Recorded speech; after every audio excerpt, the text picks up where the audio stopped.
Thank you so much, there, guys. This is Rob Boone from True Players. He's one of the co-founders of the company. And Rob, please tell me all about yourself. Let me know, how long you've been in business for, and actually, in your own words, what do you do? Okay, lovely. Yeah, I can do that. So yeah, hi, I'm Rob Boone. I'm the co-founder of True Players. A little bit of my background. So I've been in games for almost 7 years now. And I'm originally from Belgium. Kind of my journey started as just kind of a programmer in Belgium, but then I've moved to Finland after that and got kind of the grips within the mobile games industry. So really getting heads down, I was part of the development team, and then later on producing multiple mobile titles for a company called Nitro Games. And that's essentially where we got like the ground of like experience needed to really start our own mobile game studio, which is what we've ended up doing. And then after my time in Finland, I moved to the UK, and this is where I met Adrian, my co-founder. And after getting to know each other after a while and sharing some ideas of as to what we could do together in business, we kind of came up with the start of True Players, which is a mobile game studio focused on distilling very high quality games on PC and console, or in landscape mode on your phone into a portrait mode view, so that it is very easily interactable from a user standpoint, and it also actually drops your costs as into getting users into your product, your games. And that's essentially the angle that we're approaching. And together, my business partner also has years of experience in games industry, about 20 years or so. And he's been kind of the yin to my yang, where he brings a lot of like the gameplay and design experience, while I bring a lot of the technical and background organizational experience to the business.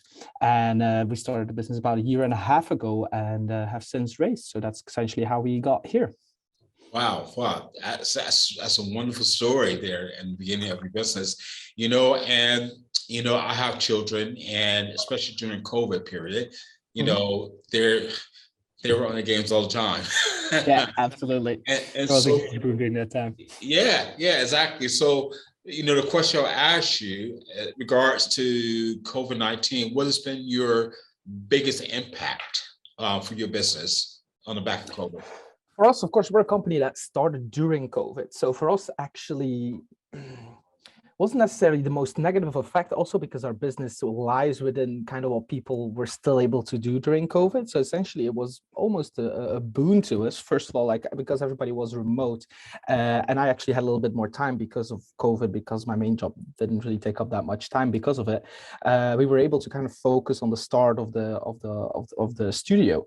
While we only incorporated about 1 year and a couple of months ago, we did start about 1.5 years ago. So we had a good period of time in which COVID essentially gave us the time to really tackle our first project and develop a strategy, which we ended up going to raise. And because of the boom that mobile gaming also had during that time, it was actually kind of a positive. Also, because as for us as a studio, or as in like co-workers, because we're all game developers, remote work was not really that much of a problem. And seeing that the studio started with that mentality, we've also built all of our kind of processes with remote in mind. So because of that, actually for us, COVID was just kind of a new way of starting a business rather than something that hampered us. It was just always in the back of our mind. It's like, this is the new way to start our business, because this is what's going to be in the future as well. Seeing that remote work will probably be sticking around for a couple of businesses, not all, but businesses like ours can definitely use that to our advantage. Yeah, perfect. And coming on the back of COVID, and obviously I can hear the impact. Right now, since how are you guys working now on the back of COVID? How are you working now? So we do want to now integrate a little bit more of an office culture into our studio. So we do have an office in a shared space where we do get together with at least 3 to 4 of our employees. So we're trying to make a little bit of a hybrid situation going, where people have the freedom and feel happy to go into the office when they want to, but at the same time also still have just a remote culture that is fully fine by us. It's more of like everybody kind of chooses how they want to perform their work, as long as, of course, it gets done. So yeah, that's kind of like the most like change since post-COVID. Yeah. Of course, then the other side of the coin that we do need to keep in mind is that because of the boom and COVID now returning, there is a little bit of a decline in mobile gaming. I wouldn't say it's big because it's still a huge thing and it's not Sure. that much noticeable, but we do see that, for example, investments in the sphere have dropped down a little bit since after our last raise. Right. Okay. That's really, really good to know. And what would you say? I mean, right now, as a business leader, both yourself, Adrian, what would you say? What is your biggest issues or biggest challenges that you may have now as a business leader? Currently, it is kind of battling the competition and the new legislation that's coming through within our industry.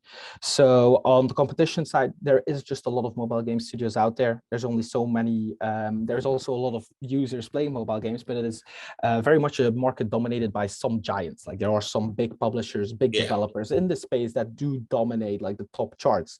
And breaking into that is what our whole mantra or like mission is about. But it is not an easy task to do. It is something that will probably take some time, but we're happy to tackle that. And then on the other side is that because of a lot of privacy laws coming into play and also a little bit of like user protection around gambling laws, that a mechanic that is a lot present in mobile games.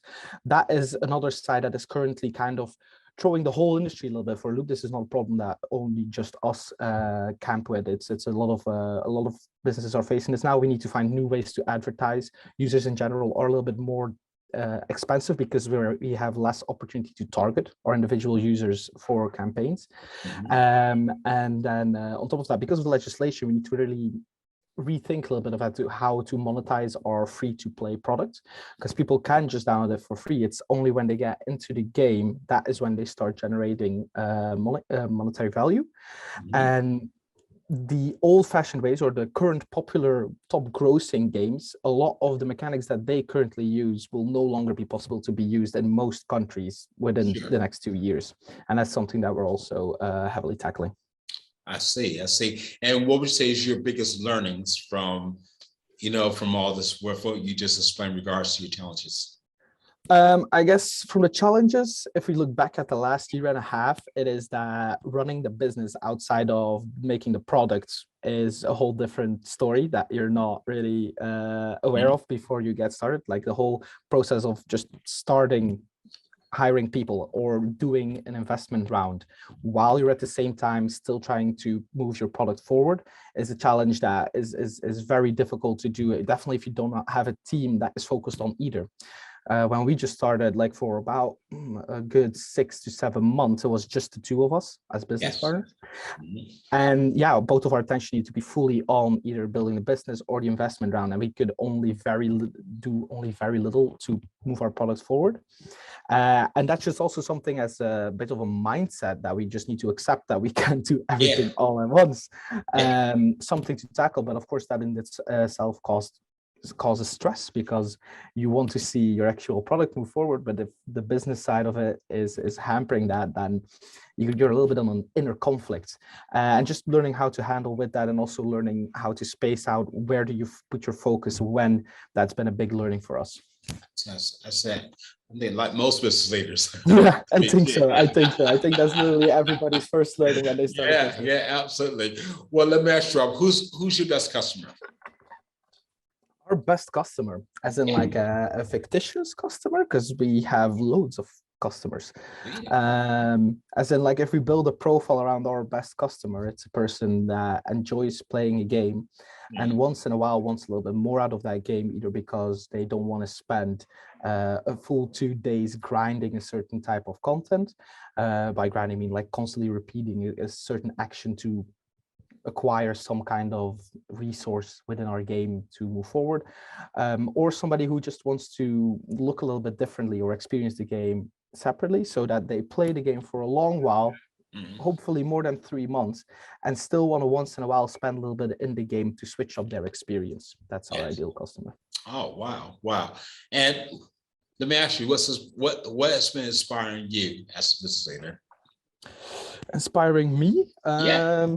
That is an interesting question. I think for me it is because we're in Cornwall, not the most job rich place, is being able to start a studio that maintains employees in a region that is quite poor on the industry that we're building. There's only one other really game studio mentioned worthy in Cornwall that is able to do that, and being kind of the second one that is trying to do that and is actually succeeding at following the investments around that we had, that has been really inspiring, as well as seeing all of the feedback that we get from the industry towards our game, our product. Wow, wow, great. And what advice would you give to, let's say, a 18-year-old who wants to start their own business? In Cornwall? Yeah. I'd say that it is a very worthwhile endeavor. I also think there's no way to lose. I think it is something that, at least on a personal level, you will always grow, no matter what ends up happening within your business. You'll learn so much that will move you forward, or you'll be able to use in different fields or whatever challenge you yourself want to actually drive for. So there is no losing. So definitely just try and do it. You'll just learn so much more than you would if, to be honest, if you just go and do a bachelor's or a master's or something that is education wise. While I feel like starting a business gets you a lot more direct experience with everything that you're going to tackle, and it's much more practical anyway. And then the other side of it, I'd say that they should do it because it is a very satisfying thing to do. You are in control of your own future. You are in control of what's happening around you. And while it's not always pleasant because it's a whole lot of work, it is also very, satisfying and rewarding. Yes, come on, come on. And if you had to start again, all over again, what would you do differently? I would be less rushed. Okay. Let's put our have it already in mind once you start that things take their time rather than wanting to do everything all at once. Yeah. I think that would have saved ourselves a lot of headaches and even mistakes along the way, where we just wanted to quickly react to something rather than just seeing, okay, this will happen, and we can tackle it in a much better way once you're a little bit more in a Zen state of mind, where you can really look at the problem and figure it out rather than just a reactive movement. Yes. Oh, great, great. Well, I tell you what, Rob, this is that conducts the interview, and I'm going to take this off record.